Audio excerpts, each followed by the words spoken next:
आठ की कड़क खबरें देख रहे हैं आप। मैं हूं आशीष त्रिपाठी आपके साथ। और इससे ज्यादा कड़क खबर आज की भला और क्या हो सकती है, जहां ऐसा मेला लगा है जो शायद ही आपने कभी देखा हो, जिसे देखकर कुछ लोग तो मजाक उड़ा रहे हैं।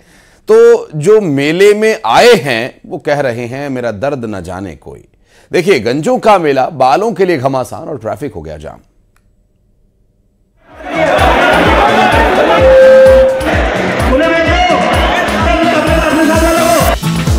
बुरे समय को देखकर गंजे तू क्यों रोए, किसी भी हालत में तेरा बाल न बांका होए।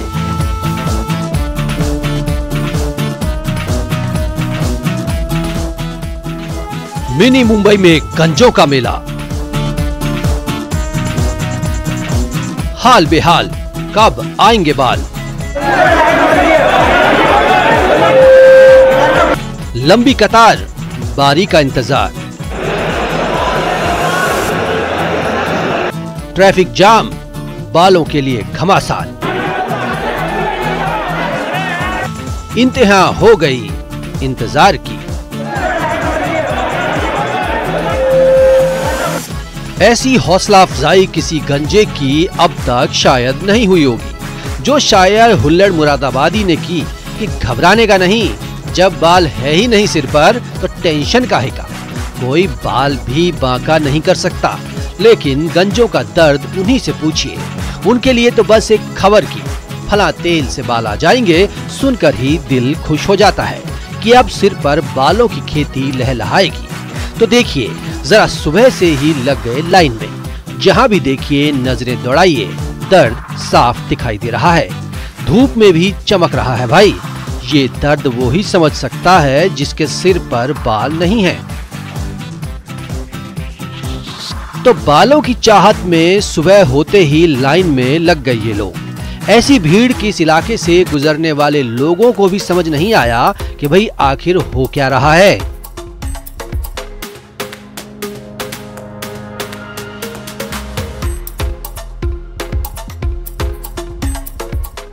इधर बालों की चाहत में गंजों का घमासान और उधर सड़क पर ट्रैफिक जाम। शायद कोई होता तो यही कहता, देख रहे हो विनोद इनके दर्द को। ऐसी भीड़ कि अपनी बारी का भी इंतजार नहीं, धक्का मुक्की हो रही है। यहाँ तक कि धक्का देकर कोई आगे निकलने की होड़ में है। जब भीड़ बड़ी हो तो आयोजकों को मोर्चा संभालना पड़ा। फिर देखिए कैसे सब लाइन में आ गए। अब किसी की तो हंसी छूट रही है, तो कोई अब भी चेहरे पर टेंशन वाला भाव लिए है कि भाई उग तो जाएंगे बाल। भैया सलमान भाई है, दिल्ली वाले फेमस है ना। उन्होंने भी वो उनका जो जड़ी बूटी का है वो कुछ पेस्ट बनाया है, उस वो करते हैं। उनके हाथ में सिफा भी है। कितने लोगों के करीब? करीबन वहाँ अपन देखने जाए तो 10 से 12 हज़ार पब्लिक थी।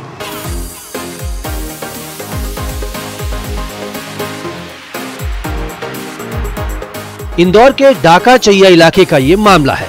बाल झड़ने की परेशानी से गुजर रहे लोगों के लिए तो ये शिविर जैसे संजीवनी बूटी।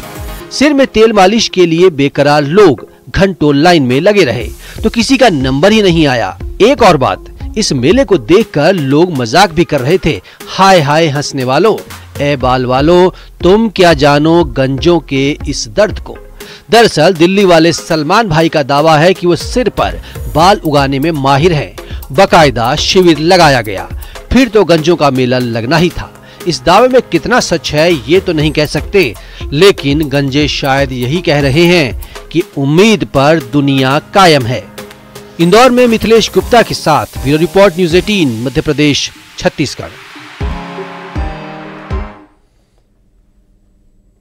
और आज से धार के पीथमपुर में यूनियन कार्बाइड के कचरे को नष्ट करने की प्रक्रिया शुरू हो जाएगी।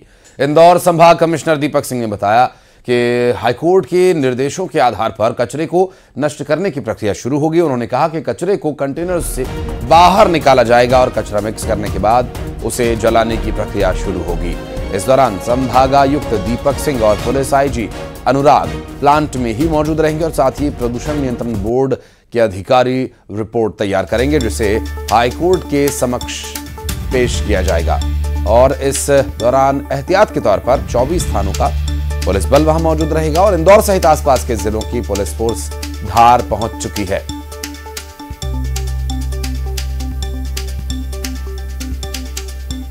धार के पीथमपुर में आज यूनियन कार्बाइड के कचरे को जलाने की प्रक्रिया को लेकर सीएम डॉक्टर मोहन यादव ने कांग्रेस पर निशाना साधा। उन्होंने कहा कि सुप्रीम कोर्ट ने सरकार की बात से सहमति जताई। उन्होंने कहा कि इन सब के लिए कांग्रेस जिम्मेदार है। पाप थे कांग्रेस के शासनकाल में ही वो कारखाने से 10 लाख लोग मरे थे और कांग्रेस ने हमेशा इस तरह के घटनाक्रम को ऐसे ही छोड़ दिया। लंबे समय तो उनकी सरकार थी और जब सुप्रीम कोर्ट का उनके खुद के भी कैबिनेट के निर्णय के आधार पर पीथमपुर का चयन हुआ, उस समय भी कांग्रेस थी। कांग्रेस ने ही लाइसेंस दिया, भारत सरकार से लाइसेंस मिलता है, मनमोहन सिंह सरकार ने लाइसेंस दिया था। ये तथ्य जब हमने कोर्ट के सामने रखे तो दूध का दूध पानी का पानी हो गया। अब कांग्रेस जवाब दे, कांग्रेस दो मुही नीति चलती है हमेशा से, पाप करती खुद और दूसरे के गले में डालने का प्रयास करती। हमारे सहयोगी नवीन इस वक्त हमारे साथ जुड़ गए हैं। नवीन, अब आज से कचरा जलाने की प्रक्रिया होनी है, क्या औपचारिकताएं रहेंगी, क्या प्रोसेस अपनाया जा रहा है, क्या है डिटेल्स अपने पास? जी हाँ, बिल्कुल बताना चाहेंगे कि यूनियन कार्बाइड का कचरा जब से भोपाल से लेकर और पीथमपुर में पहुंचा है तब से इसका विरोध लगातार जारी था। लेकिन इसी बीच जो है प्रशासन ने लोगों को समझाइश दी और लोगों को समझाइश देकर समझाया गया कि इससे भाई कोई नुकसान नहीं होगा और इस प्रकार से ये पूरा मामला चला। जिसके बाद में ये पूरा मामला जो है हाई कोर्ट भी गया, सुप्रीम कोर्ट भी गया और कल जो है इस पूरे मामले में सुप्रीम कोर्ट में जो है वो सुनवाई होना थी। और सुप्रीम कोर्ट ने इस मामले में सुनवाई करने से कल जो है वो मना कर दिया था। सुप्रीम कोर्ट का कहना था कि हाई कोर्ट ने जो निर्देश दिए हैं उनके निर्देशों का पालन किया जाए और इसी तारतम्य में जो है पीथमपुर में जो है ये 3 ट्रायल में कचरा जलाने की जो प्रक्रिया वो शुरू हो चुकी है। कल से ही ये प्रक्रिया शुरू हो चुकी है और कल ये इंसिनेटर जो है 850 डिग्री के तापमान पर शुरू कर दिए गए हैं, जो कि लगातार 12 घंटे तक ये इंसिनेटर जलेंगे। और इसके बाद में आज सुबह से जो है इस पर ये कचरा जलाना शुरू होगा। आज सुबह तकरीबन करीब 10 बजे के आसपास जो है इसमें कचरा जलना शुरू होगा, जो कि 135 किलोग्राम प्रति घंटे के हिसाब से इसमें कचरा जलेगा और ये अगले 72 घंटे तक जो है 10 टन कचरा पहले ट्रायल में इसमें जलाया जाएगा। इसके बाद में जो है दूसरा और तीसरा ट्रायल भी होगा। तो ये तीनों ट्रायल जब पूरे हो जाएंगे इसके बाद में प्रदूषण नियंत्रण बोर्ड जो है वो अपनी रिपोर्ट देगा। इसमें प्रदूषण नियंत्रण बोर्ड की टीमें जो है यहाँ पहुंच चुकी है। इंदौर कमिश्नर और आईजी जो है वो भी यहाँ पे पीथमपुर में पहुंच चुके हैं और ये कचरा जलाने के दौरान जो है वो यहाँ पर मौजूद रहेंगे। इसके अलावा बताना चाहेंगे कि धार जिला प्रशासन के पूरे तमाम आला अधिकारी जो है वो सब पीथमपुर में डेरा जमाए हुए हैं। इसके साथ ही आपको बताना चाहेंगे कि सुरक्षा की दृष्टि से भी जो है 24 थानों का बल जो है पीथमपुर में लगाया गया है। साथ ही आसपास के जिलों से भी जो है पुलिस और जवान यहाँ पे बुलाए गए हैं, जो कि यहाँ पर जो है सुरक्षा की नजर बनाए रखिएगा। नवीन, आगे डिटेल्स लेने के लिए फिर लौटेंगे आपके पास। बहुत शुक्रिया फिलहाल आपका इस पूरे मामले पर जानकारी देने के लिए। और अब बात बीआरटीएस की, जिसे अब हटाए जाने की प्रक्रिया शुरू होनी है। हाईकोर्ट ने बीआरटीएस को हटाए जाने का आदेश दे दिया है। सीएम डॉक्टर मोहन यादव ने ट्रैफिक व्यवस्था में सुधार को लेकर बीआरटीएस को हटाए जाने की घोषणा की थी, लेकिन कोर्ट में मामला होने की वजह से कार्यवाही नहीं हो सकी थी। सीएम डॉक्टर मोहन यादव ने कोर्ट के फैसले का स्वागत किया और कहा कि इसके हटने से ट्रैफिक व्यवस्था में सुधार आएगा।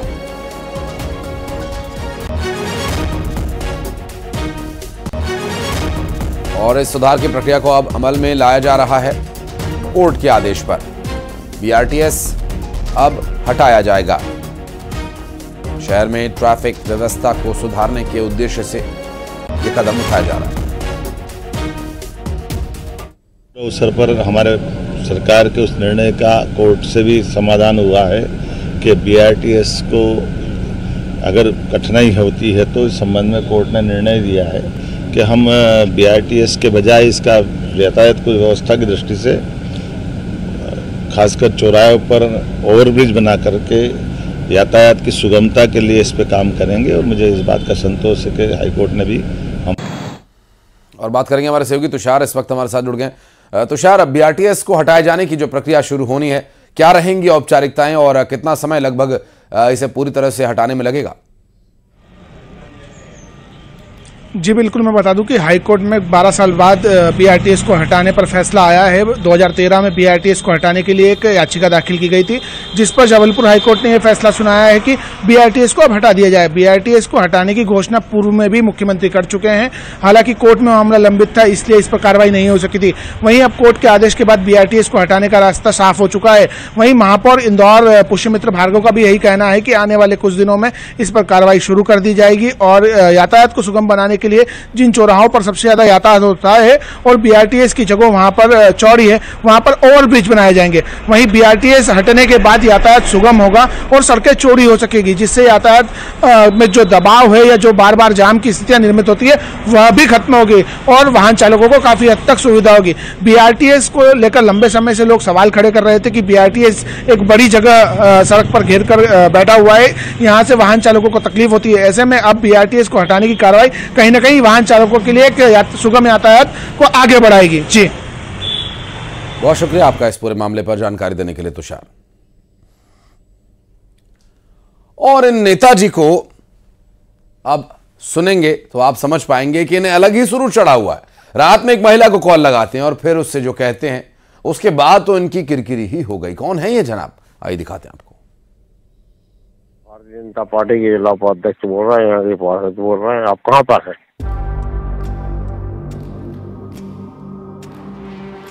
महिला को किया परेशान, बीजेपी नेता की गंदी बात।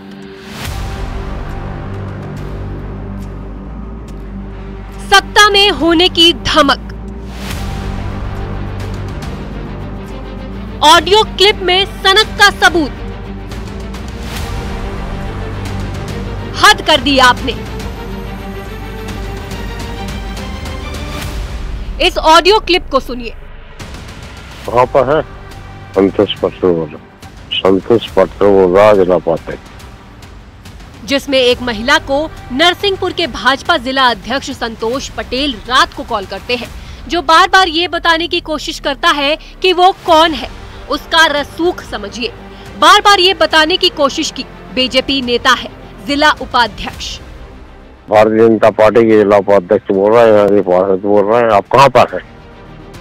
महिला को कुछ समझ नहीं आता कि किसने कॉल किया है। उसके बाद भारतीय जनता पार्टी के जिला उपाध्यक्ष व पार्षद संतोष पटेल तेंदुखेड़ा बार बार ये भी कहता है कि वो बस मिलना चाहता है।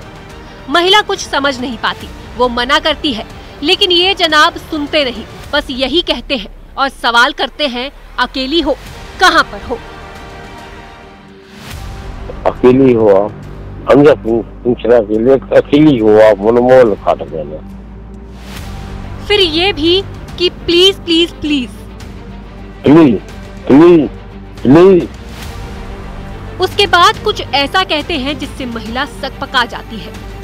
आपसे मिलना चाह रहे थे, अभी बिजी नहीं, हमें आपसे अभी मिलना। तो आप कब बात कर लें, कब मुलाकात? अब ये मामला थाने पहुंचा है। ऑडियो को सुनकर समझ सकते हैं इस लड़खड़ाती जबान को। महिला का आरोप है कि बीजेपी नेता शराब में टुन्न थे या शराब पीकर कॉल लगा रहे थे। महिला की शिकायत पर तेंदुखेड़ा थाने में बीएनएस सहित कई धाराओं के तहत मामला दर्ज कर लिया गया है। मामला थाने पहुंचा, किरकिरी हुई तो बीजेपी नेता को समझ आ गया रात में क्या किया। उसके बाद तो एक ही रास्ता बचा था, इस्तीफा देने का।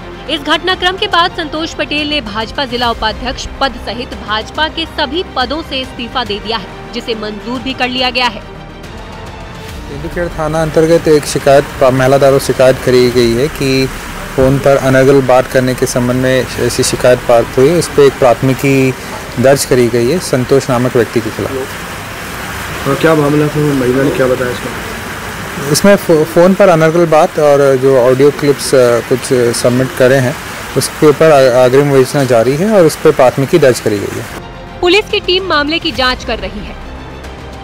नरसिंहपुर में आशीष जैन के साथ bureau report, news 18, Madhya Pradesh, Chhattisgarh.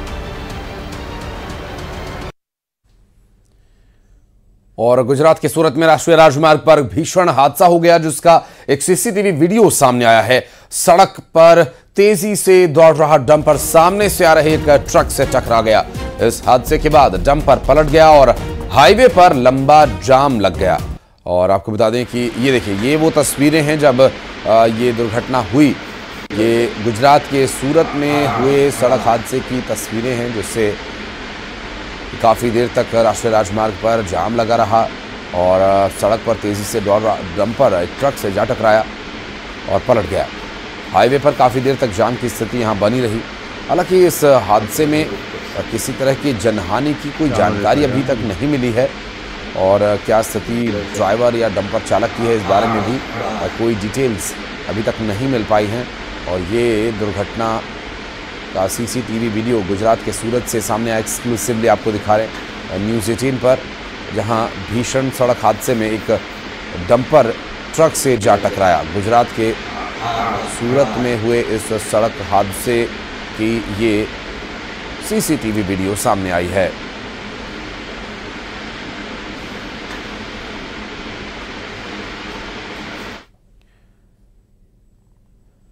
और पुणे में हुए रेप मामले में एक बड़ा अपडेट सामने आया, जिसमें रेप मामले के आरोपी को गिरफ्तार कर लिया गया। दरअसल पुणे पुलिस ने इस रेप के आरोपी को गिरफ्तार कर लिया है और इस केस के आरोपी को गिरफ्तार किए जाने के लिए 13 टीम्स लगाई गई थी। और आपको बता दें कि 25 फरवरी को बस स्टैंड पर रेप की वारदात को अंजाम देने वाले आरोपी को अब धर लिया गया है, जिस पर 1 लाख रुपए का इनाम था और आरोपी अब पुलिस की गिरफ्त में है। इस वक्त की बड़ी खबर आपको बता दें, जहां इस पूरे मामले में कार्रवाई करते हुए आरोपी को गिरफ्तार कर लिया गया है और जो बस स्टैंड पर रेप की वारदात को अंजाम दिया गया था, उसका आरोपी अब पुलिस की गिरफ्त में है, जिस पर 1 लाख रुपए का इनाम भी घोषित किया गया था।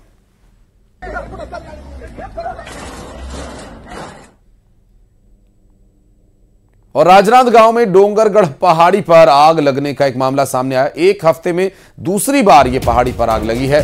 दरअसल पहाड़ी पर मां बमलेश्वरी का मंदिर है और आग से पूरे इलाके में दहशत का माहौल है।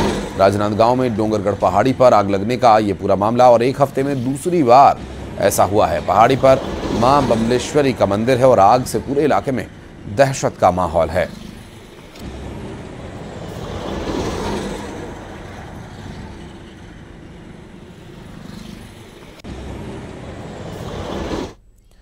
और ग्वालियर में किसान ने भितरवार एसडीएम ऑफिस में जमकर हंगामा किया। दरअसल ऑफिस में बुजुर्ग ने खुद पर पेट्रोल डाल लिया। हालांकि आसपास मौजूद लोगों ने उन्हें रोकने की कोशिश की। एसडीएम और तहसीलदार के सामने ही पेट्रोल डालकर प्रदर्शन किया और दूसरे किसानों ने पेट्रोल की बोतल छीन ली और किसान ने पटवारी पर गंभीर आरोप लगाए हैं। किसान का यह कहना है कि उसकी जमीन को सरकारी जमीन घोषित कर दिया गया, अब वो कहां जाएगा।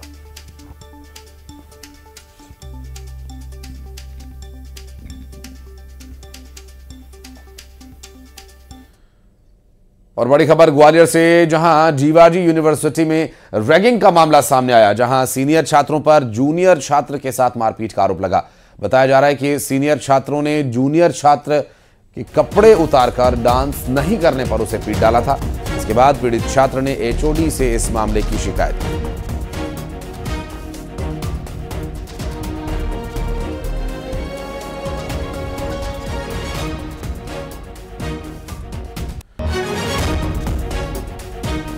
और ग्वालियर के जीवाजी यूनिवर्सिटी की ये पुरानी कहानी है, वो सुर्खियों में बने ही रहते हैं, कुछ ना कुछ कारण हो तो वो अक्सर इस तरह की हरकतें सामने आती रही हैं जीवाजी यूनिवर्सिटी से, जहां पर ये सुर्खियों में बना रहे। और एक और मामला सामने आया जिसकी वजह से अब एचओडी से शिकायत की गई। रैगिंग का ये मामला, रैगिंग जो कि गैर कानूनी है और इस पूरे मामले में कपड़े उतारकर डांस नहीं करने पर मारपीट की गई।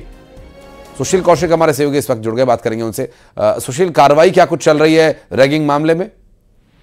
बिल्कुल, देखिए ग्वालियर के जीवाजी विश्वविद्यालय में अपनी कारगुजारियों के लिए लगातार जो है सुर्खियों में रहता है। यहाँ अब एक रैगिंग की शिकायत जैसा मामला सामने आया है, जिसमें बीबीए का एक छात्र है हिमांशु भदौरिया, उसने शिकायत की है कि एमबीए के जो छात्र हैं अनुज राजावत, पंटू सहित अन्य छात्र हैं, इन छात्रों ने उसे गाने पर डांस करने, कपड़े उतार कर डांस करने के लिए कहा, लेकिन जब उसने मना किया तो फिर इन सभी सीनियर जो कि एमबीबीए के छात्र बताए जा रहे हैं, और इन्होंने मारपीट की और मारपीट करने के साथ ही उसे धमकियां भी दी है।